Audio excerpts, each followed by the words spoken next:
All right. All right. Well, yeah. Okay, so I'm going to make a more all right.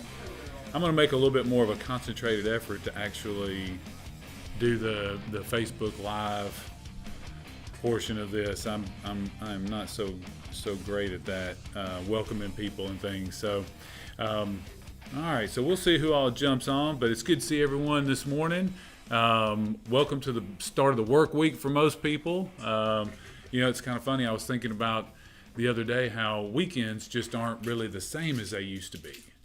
Used to be just, is it just me, or is it just because I'm always around real estate people and mortgage people that their schedules are, we have to be available when our customers are not at work, right? So maybe it just kind of skews my thinking a little bit, but it seems like the weekend just isn't the same. It's because people work gig economy, they work different hours, they work all, is it just me? What do you guys think? Do you think the weekend and the work week are still just the same as they've always been, or you think it's changing? No, I think it's changed. I think Monday through Sunday is now it's work. It's work when you work, right?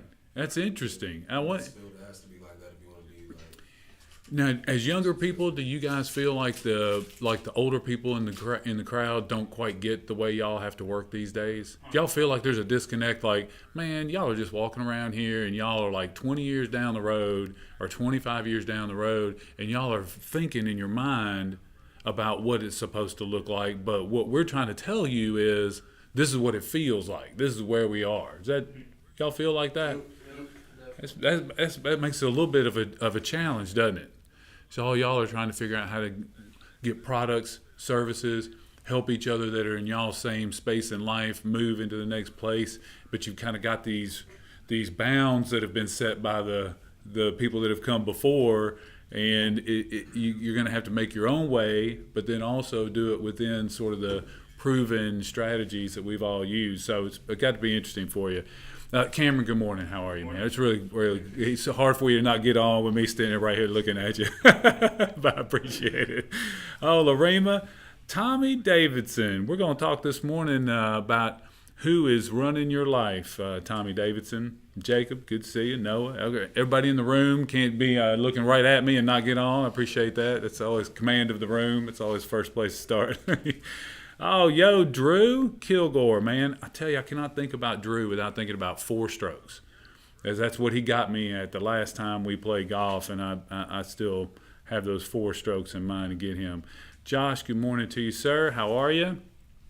Okay, so I'm going to try to get a little bit better about welcoming everybody, as I said. Oh, Van getting in on the party. I like it. Brittany Renee Davidson, good morning to you. Happy birthday, America, and happy birthday, Brittany. What a big weekend they all had. Right? We had a big weekend at the fight, didn't we? That's right. Okay, so that'll get us into the topic for today. And the topic is who is running your life? All right? And it's an interesting thing that came up over the weekend. I always, as many of you know, focus on my present moment practice. That's a big focus of the show and a focus of what I do to keep myself centered and to keep myself in perspective. But something happened right before we started the race on Saturday or Monday that I thought I would share. So I went to Maryland Farms, and they had the Firecracker 10K, 5K. So it's a great way to start 4th of July. Part of the reason why I run is because I can. I've had many family members that have been unable to run for one reason or another. My dad lost a leg in a car wreck, and just different things, and the freedom to run. So to me, that's always a big thing. So we show up, and I happen to run into a friend of mine, Chris, who has been in the mortgage business as long as I have, 25 years or so. As a matter of fact, I think I may have even given him one of his first jobs in the business for a short period of time. But he's gone on to be very successful, and we started talking about the market a little bit. And we talked for just a minute, briefly, but it was one of those things where he looked at me, I looked at him, and it was like we'd not talked recently. We'll compare notes and compare rates. He's one of those industry guys that's a peer that we help each other kind of keep our levels where we're at. And we just kind of looked at each other like, yeah, I know. right? And he looked at me like, yeah, I know, because there wasn't a whole lot to say. And the reason that this became important for me is because if you notice, for those of you that know me and that watch the show and that know what my business is, you've probably realized in the last few weeks I've not had a whole lot to say about this dramatic change in our market. And so part of the reason why I haven't had a whole lot to say is, in full disclosure, it's because I didn't know what to tell you. I mean, honestly, I have done mortgages and been in this market for 25 years. And the rates went up from 3s to 6s just like that. Never happened before, not probably going to happen again. And also, no one, my friend Chris, or anyone else that you know or deal with in this business or in business in general has been in our lifetimes through this, what could be a rising interest rate environment. And I don't mean just on the mortgage front. I mean mortgages, credit cards, any type of area in the economy that you can mention is going to be impacted by this. And the truth is, there's a lot of people that care. There's a lot of people that know kind of maybe what to do now. There's a lot of those kinds of things. But the truth is, there is no one that has said, hey, you know what? Don't worry, Jacob, listen to me. I spent 12 years in a rising interest rate environment. I know exactly what to do. Not one person. Okay? But that all highlighted in my conversation with my friend Chris, because he looked at me and he said, well, what do you think the market's going to do? And it's just kind of a general conversation that we would have. And I said, well, you know what? I'm not really sure about some of the particulars, but I do know what's going to happen in our market. He said, oh, yeah? I said, yeah. I'm going to make a living next year helping people solve their mortgage and housing needs. That's what's going to happen in the market. And he kind of looked at me, but I didn't even know it till I said it myself. But the reason that that's what the answer is because I don't have another choice. It's not like I start every year and say to myself, you know, if this market cooperates and it's easy and I can make good money, well, I'll be a loan originator. I'll be in the mortgage business. No, I am in the mortgage business. That is what I do for a living. I just will work with whatever the market is that I've got to work with at the time. And so, honestly, what you want to say to yourself is not, can I guess what's going to happen in the market? You lean on people, you take observations, and you look at the lessons that have been learned, but you'll realize pretty quickly that the actual market changes are not going to have anything to do with how you fare over the next months and year. What's going to really be impactful in how you fare over the next months, years, going forward is going to be asking yourself some of the questions like, who's running my life? Who is actually making these decisions and who is running my life?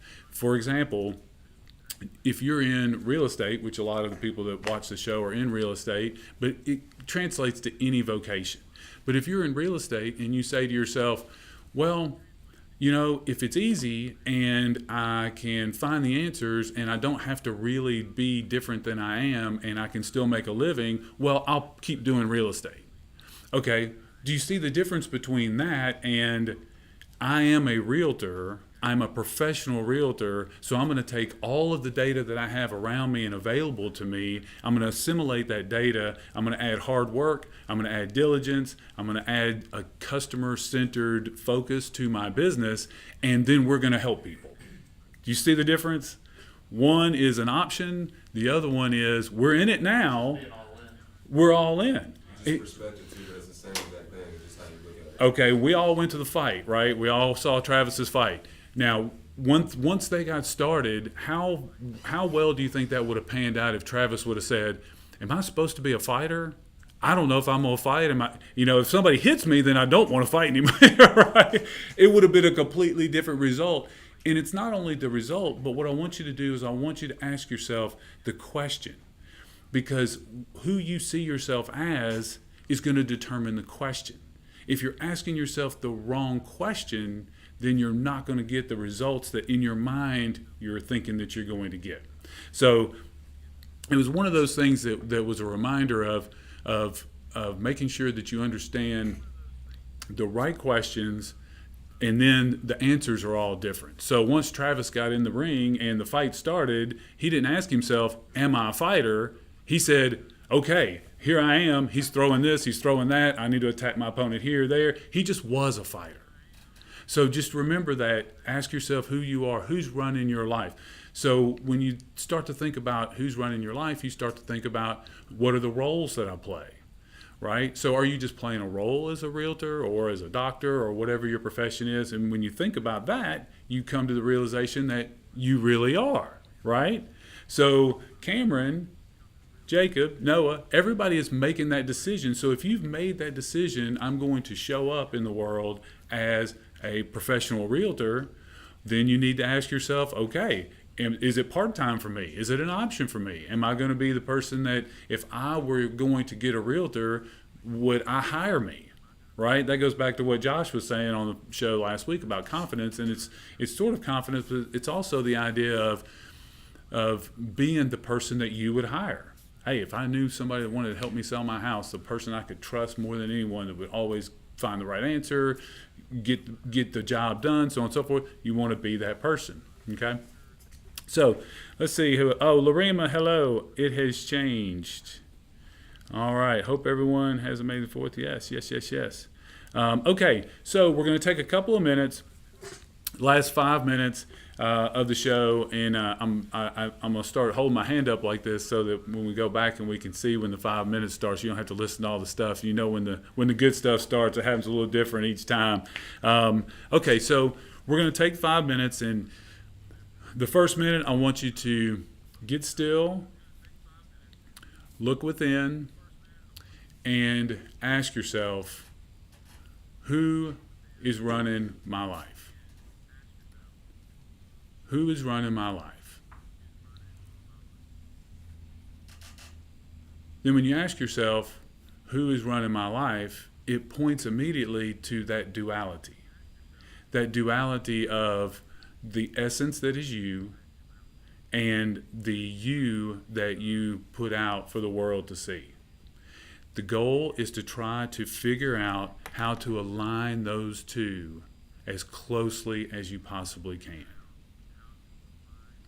Really ask yourself, who is running my life? And then next you want to ask yourself, why does it matter? Why is that important? Well, it becomes important because if you want to have a life in which you're able to move through life in a peaceful way, move through life in a way in which you're constantly contributing to the greater good, then understanding that duality is crucial. It is crucial, and here's another reason why. If you understand who you are, that you are the deep well, you are the deep well of the ocean, and the surface is all the waves on the top. That's the market, the interest rates, the sales that you miss on, and the sales that you get, and the training. All those things are the ripples. They're the waves on the top of the ocean. It's important to ask yourself that, because if you understand that who you are and who you are in the world, that duality is what lets you continue to move forward and improve, because you realize that the surface will always change. In other words, if you are a person who is dedicated to solving housing needs for your clients, then that's the deep well. That's the true place that you are. The ripples are interest rate changes, price changes, all those sorts of things. Okay, so it's super important to get focused around who you are. It changes your questions. And then be the silent observer.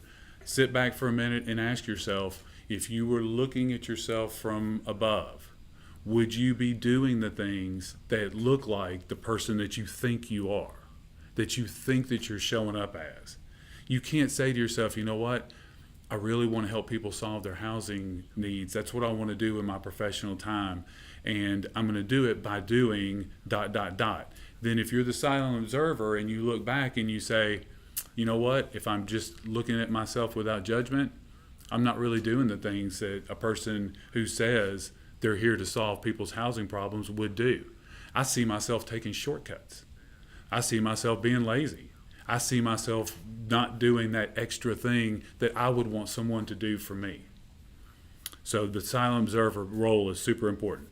And then acceptance. You need to accept all of the conditions that are in your current life, in your current situation. So if you ask yourself, who's running my life? You realize that you're making those decisions. Then you look around, and if you're not satisfied with the conditions that you see, just realize you are the one running your life, and you've put this out there. So what you've put out there as who you are, if those actions are not consistent with that, you're going to be conflicted. You're not going to get the results that you're looking for.